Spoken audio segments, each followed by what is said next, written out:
our drive up to Mount Shasta,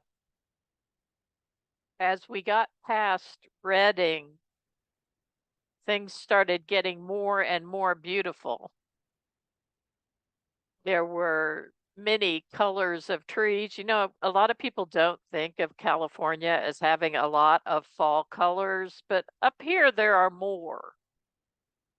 And there were a lot of fall colors, and the reservoirs were still pretty full. They were down a little bit from the last time I've been up here, but one of the things that kept happening is that there were snow clouds and storm clouds all around us, and it was the perfect combination of weather for rainbows. And we must have seen 6 or 8 different rainbows as the light came in from different directions. And if you've driven in this area, you also know it's not the kind of road on I-5 that you can pull over and take a lot of pictures, because it's actually a pretty dangerous stretch of highway to pull over on at all. Lots of bridges, lots of ravines, lots of mountains. And so I was stuck driving and could not stop, and I was surrounded by rainbows. So I just decided I was going to be grateful for them anyway and enjoy them as much as I could through the front windshield of the car. And they were just spectacular. And the sky was amazing. The storm clouds were amazing, dark purples and blues. And, you know, it would alternately spit sleet and then it would rain, mostly rain down that low. But the weather was just magnificent. You know how much I love the weather.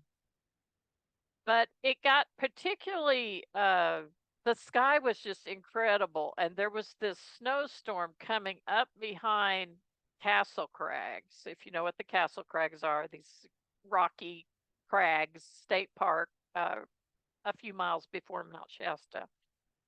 And I saw these clouds coming up, and I was like, that's it. I'm stopping. So I pulled over in a place I knew about, a little hotel that is made out of train cars. It's the coolest thing at Dunsmuir. And pulled over, and I managed to get some really beautiful pictures. And one of them I put up at the beginning of the service so you could see the Castle Crags with the storm clouds behind it. But as I was there taking the pictures, I was overcome with a sense of gratitude for being able to conspire with Mother Nature in that moment. I find myself, as I'm taking pictures, feeling grateful a lot. Feeling grateful that I've landed in that place at that moment. Feeling grateful that Mother Gaia, Mother Earth, is so beautiful. You just have to look. And that goes for in the city too. One of the things I've been doing is tracing all of the streams. There's a stream that runs through our neighborhood. Most of it is underground and runs into Lake Merritt, but it starts up in the hills, and there are places you can see it. And there are holding reservoirs for it up in Mountain View Cemetery. And so I have been enjoying in my walkabouts following the water through the city, because Mother Nature, Mother Gaia is there too. And you know, it's funny because I think if we deepen our gratitude practice and if we pay attention, we may just see that there's a lot more there than we thought. You know, it's easy to say, well, there's not that much nature in the city, or there's not, you know, it's not, there's just a lot of cement and a lot of smog, but it's there. You just have to look a little closer. And so I find myself being grateful for that practice this morning. And I'm grateful for the opportunity to be with you and to talk about a book in the Hebrew Bible that you may not be familiar with at all, unless you went to Sunday school and heard stories about Daniel interpreting dreams and Daniel being in the lion's den, and Daniel's friends, Shadrach, Meshach, and Abednego, who also had an unfortunate experience with the Babylonian king Nebuchadnezzar and got cast into a fiery furnace.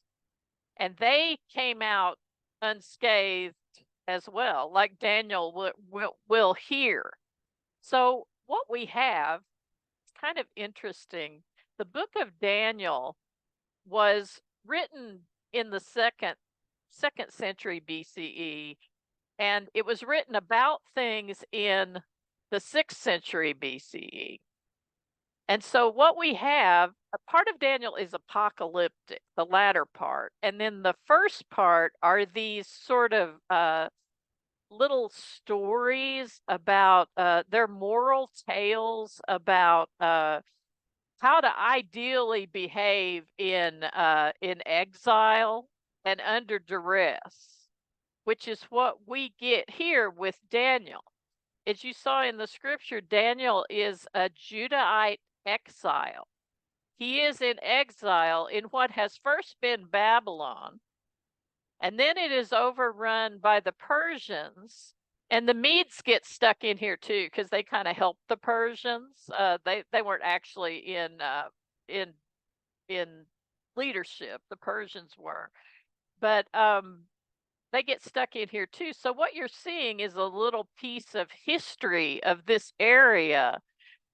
We've talked a lot about the exile, and actually there were two exiles, and the first was first of all, Israel was all one country for a while, ruled by various kings, and then the leaders got into it, and it split in half.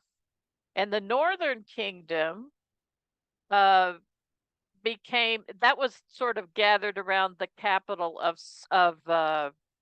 Samaria, and then the southern kingdom sort of clustered around the capital of Jerusalem. And so they split apart, and then the northern kingdom was overrun by the Assyrian Empire, and it disappeared, and they were carried off into exile. And of course, some people were left behind, and they became the Samaritans. We've talked about that. Later on, then, the Assyrians were overrun by the Medes and the Persians. Or no, they were overrun by Babylon first, sorry. They were overrun by Babylon, and so Babylon became the big ruler in the area. And then after that, Persians took over and overran the Babylonians. And so you have this constant churning and change in the area. And the Jewish people were just sort of, tumbled around in the midst of it. Sometimes we get this sense in reading about the kings like David and Solomon that, Israel was a huge empire, and it just wasn't. It was this little tiny country area in the midst of all these huge kingdoms. And one of the things these huge kingdoms would do is carry people, especially the rulers, the priests, the people who were the culture makers.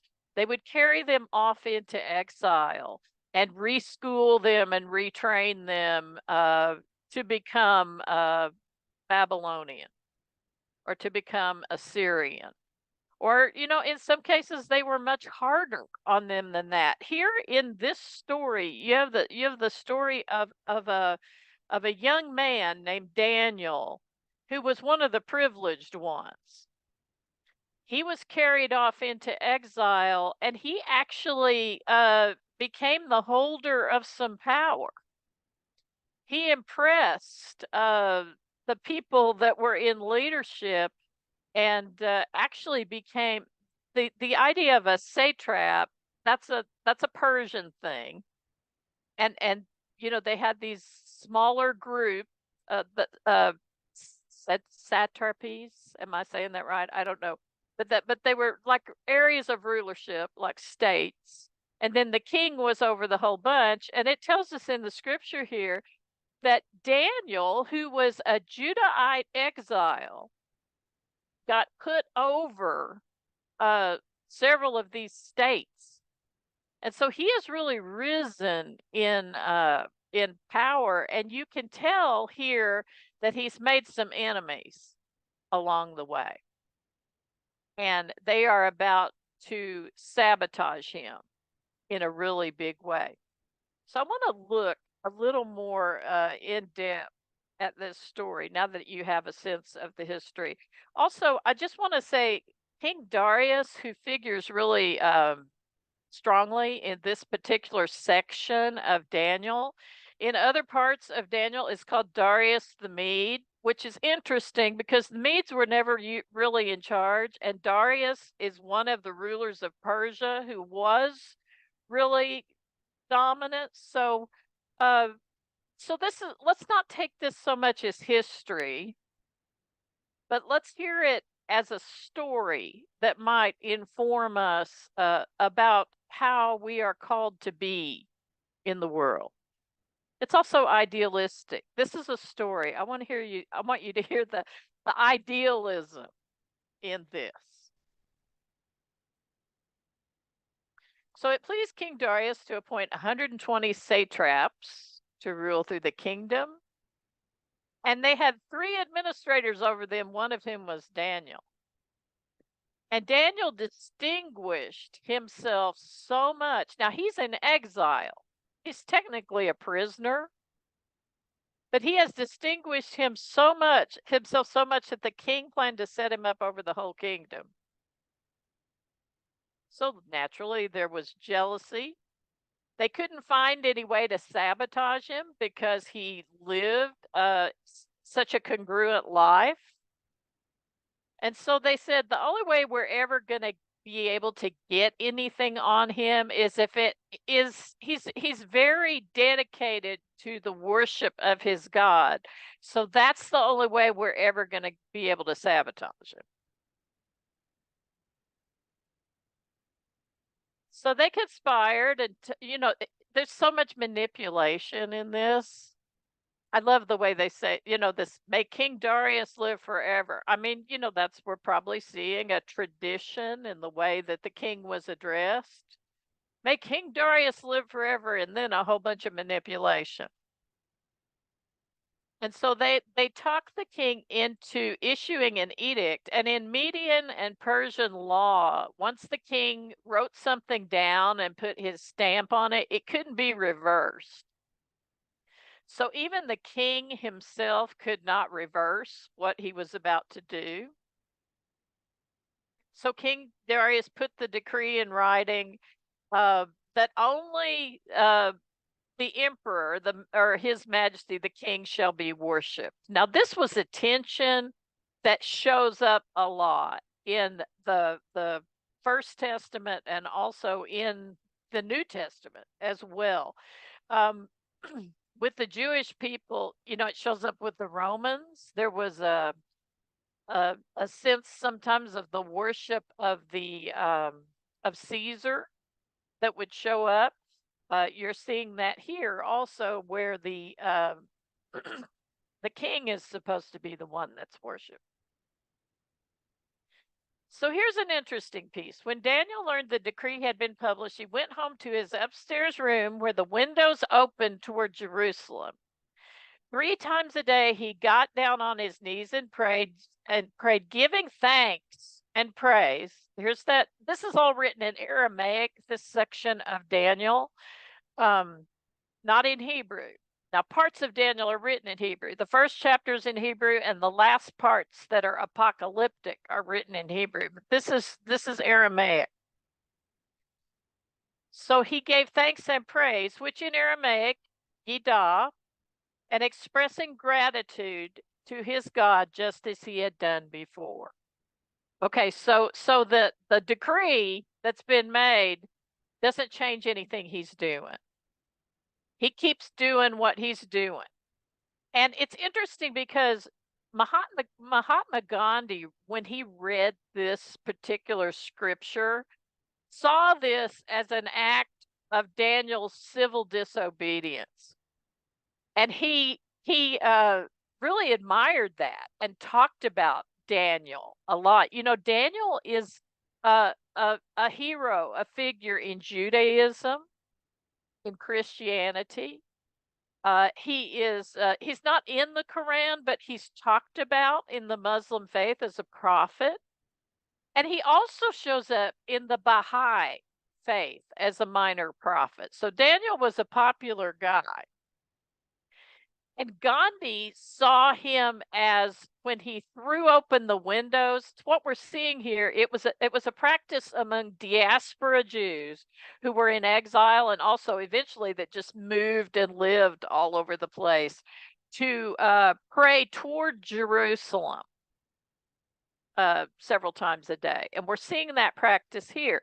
He's turning his windows face toward Jerusalem, and so he's praying toward Jerusalem.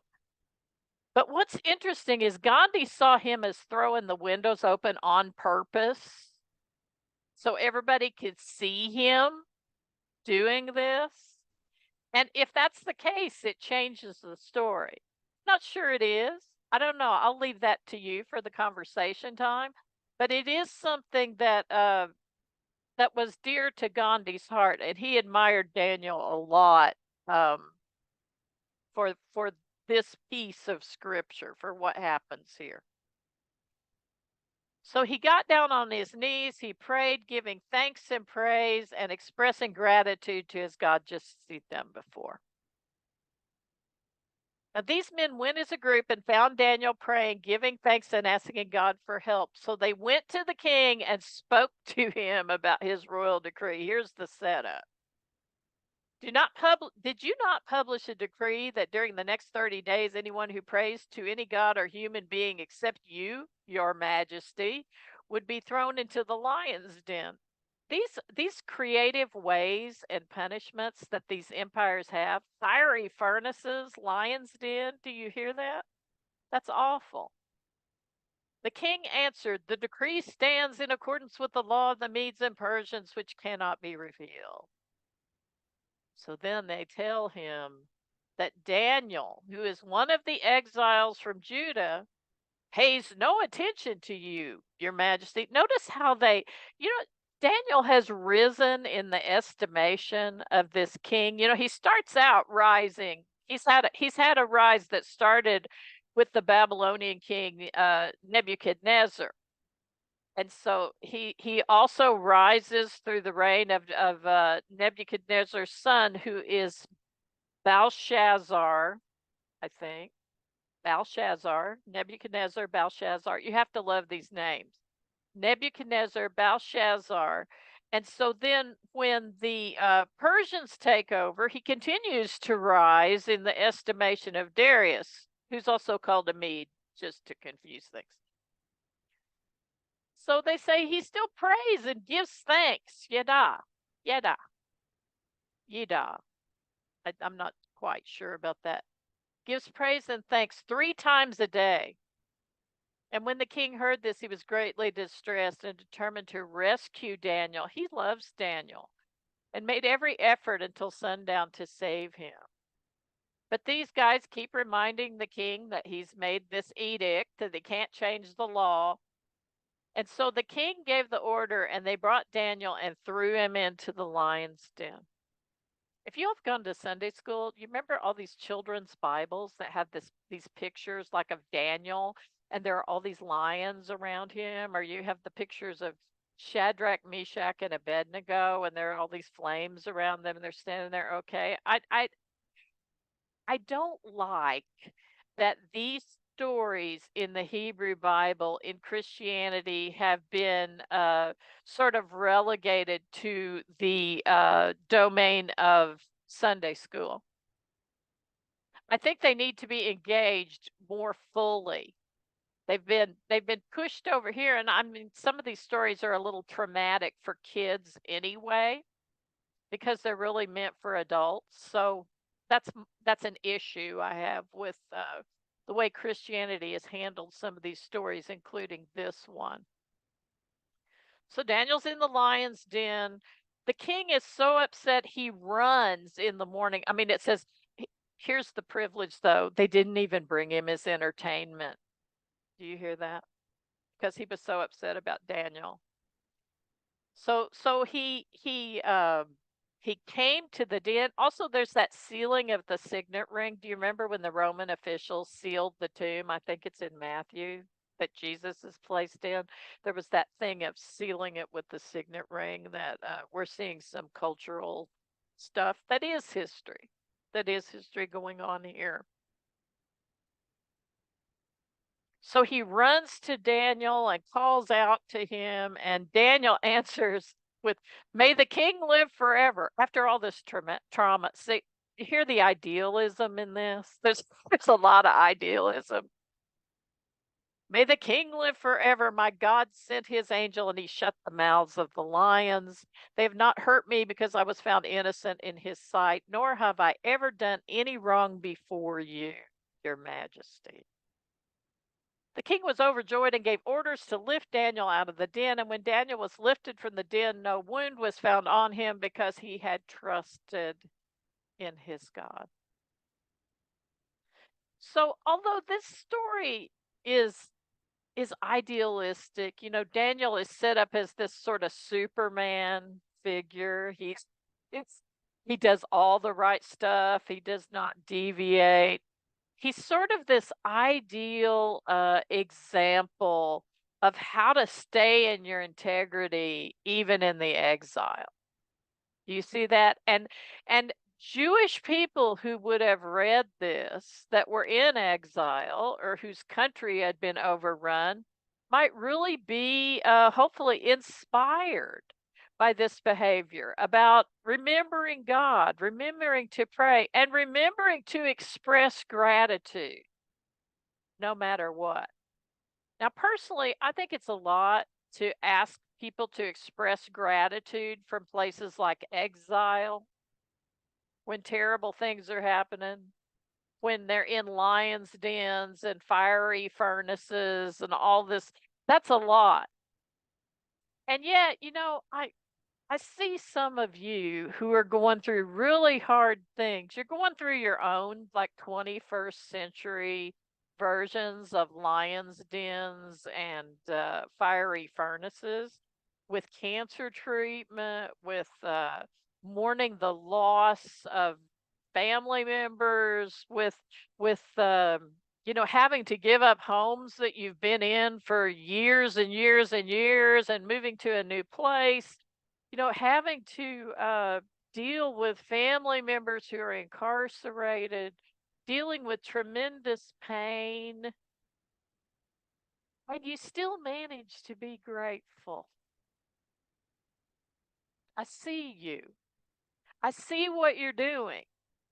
You're still managing to be grateful in your own lion's den and in your own exiles from the places you knew before as safe and as life-giving. You have been exiled from those places, and you are still giving thanks.